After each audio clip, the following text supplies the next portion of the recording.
আসসালামু আলাইকুম। আমি সঞ্জিতা। আজকে আপনাদের মাঝখানে আসছি আমার কিছু সত্য ঘটনা নিয়ে।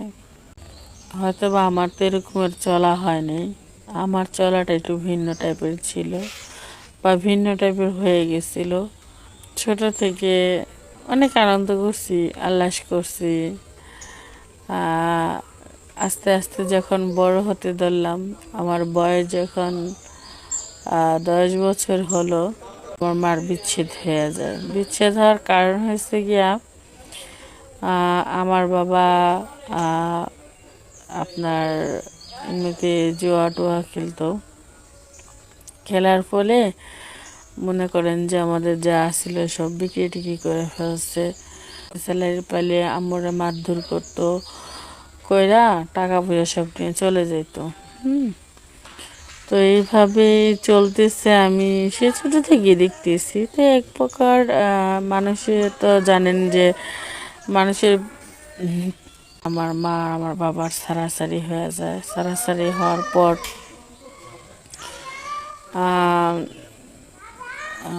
আমি আমার মার সাথেই থাকি। তো আমার বাবারও আরেকটা পরিবার আছে, উনি সেই পরিবারে থাকে। তো এক্ষেত্রে আপনার আমি মা একসাথেই থাকতাম।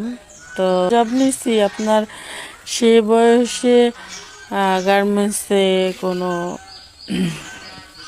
মেয়েদেরকে নেয় না, ম্যাক্সিমাম 20 বছর বয়স হতে হয়।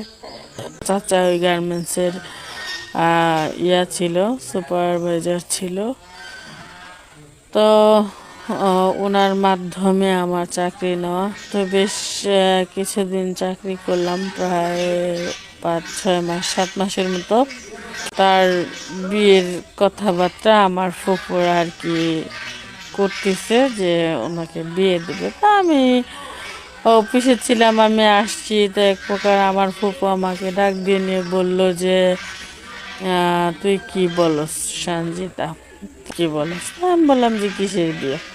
পরে বললো যে দেখ, তুই তো তার একমাত্র মার একটাই মেয়ে, তো আজকে যদি তাকে বিয়ে দিতি স্বামীর ঘরে চলে যাবি, তোর মাকে কি দেখশন করবে? তা হ্যাঁ, অনেক কিছু চিন্তা ভাবনা করে বললাম যে আচ্ছা ঠিক আছে, আপনাদের যেটা ভালো মনে করেন আপনারা সেটাই করেন। এখানে ওদিনই তার বিয়ে হয়ে গেছে, অথচ আমি জানি না। হ্যাঁ, তারা আমাকে বলছি শুধু এগুলা কথা, কিন্তু হয়ে যে যাবে সেটা বলে নাই।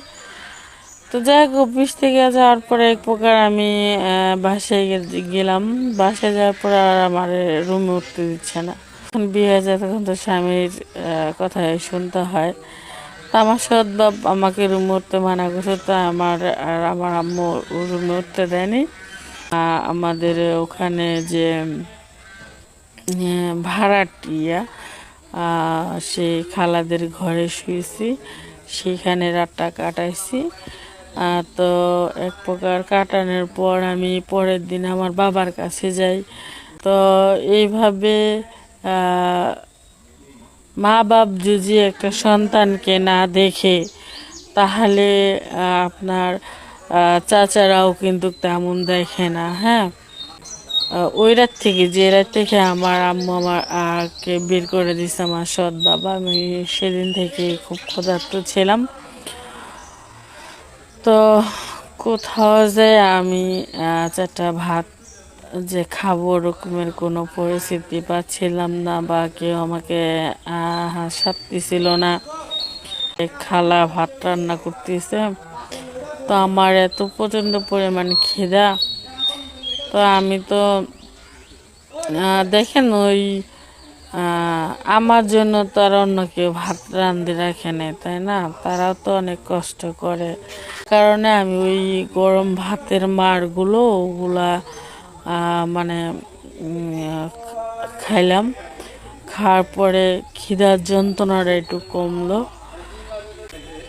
2টা মাস এইভাবেই চলছে, ঠিক আছে। খাইয়া না খাইয়া এখানে ওখানে পড়ে রইছি, ঠিক আছে। তারপরেও কেউ আমাকে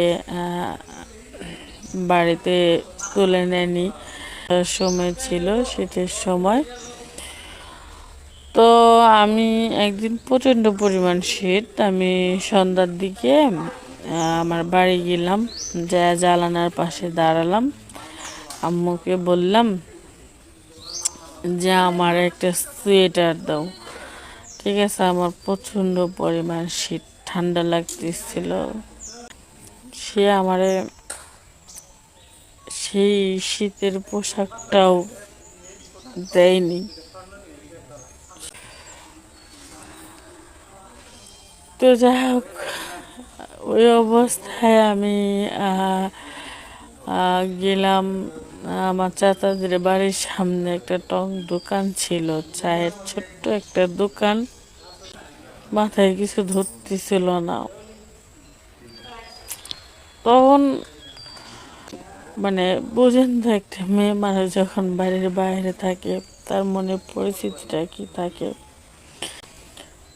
তো যখন দেখলাম যে কোনো লোক আসে, কোনো পুরুষ মানুষ আসে, তখন আমি ওই আপনার টং দোকানের নিচে আমি ওখানে লুকিয়ে যাই।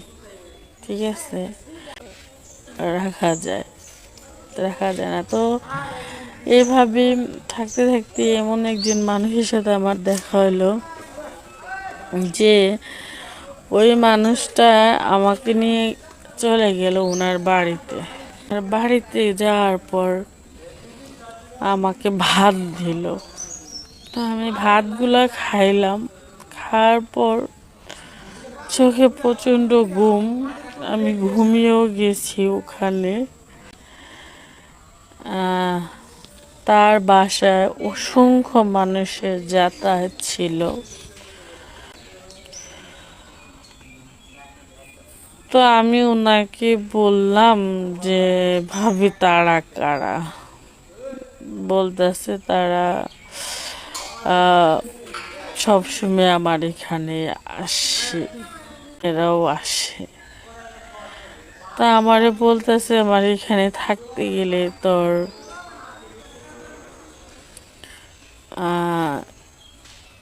এসব কিছু করতে হবে।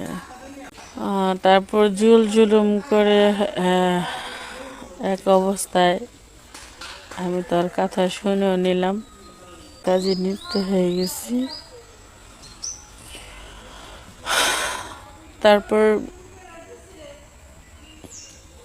একদিন আমার মার সাথে দেখা, বাড়ি চল। আমি বললাম যে কেন? বললো রান্না করছি ভালো মন্দ। আমি বললাম যে না, আমি বাড়িতে যাব না। কে দিয়ে ভাত পাঠাইছে, টিফিন বাটিত করে পাঠাইছে। আমারে বলতেছে যে বাসায় রুমে তো থাকার মতো কোনো জায়গা নাই। তখন আমার আঙ্কেল, মানে আমার সৎ বাবা যিনি, উনি তখন ছোট্ট একটা টং দোকান আর কি, চা, কালকে সকালে চলে যাস।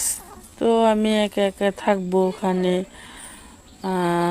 এর জন্য আম্মু তাকে পাঠায় দিছে, ঠিক আছে, আমার সাথে থাকার জন্য। তো আমার ছিল সরল মন, আমি এটা মানতেই পারতেছিলাম না যে সেও আমাকে ছাড় দেয়নি, জোর জবরদস্তি। হ্যাঁ, আমি না পারছি তখন আম্মুরে বলতে, না পারছি কিছু কইতে। ভাবলাম যে নিজের লাইফটা তো নষ্টই হয়ে গেছে, এটা বলে আর কি করার আছে।